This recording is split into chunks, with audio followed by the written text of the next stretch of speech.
Mini নামে এক মেয়ে বাস করত। তার সৎমা ও একটি সৎ বোন ছিল। তার সৎমা তাকে ভালোবাসতো না। একদিন মিনির সৎ বোন আইসক্রিম খাচ্ছিল। তা দেখে মিনিরও আইসক্রিম খাওয়ার ইচ্ছে হলো।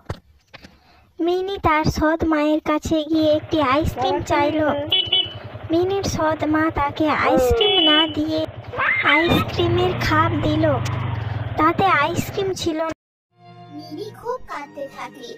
আর তখনই মিনিদের বাড়িতে আধ্যাত্মিক ক্ষমতার একজন বৃদ্ধা মহিলা আসে। কে তুমি বুড়িমা?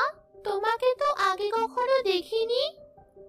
আমাকে কেউ দেখে না সোনা, শুধু আমার যাকে দরকার তার সামনেই আমি নিজেকে দেখা দেই।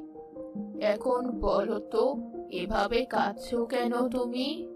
মিনি বৃদ্ধাকে সব কথা খুলে বলে।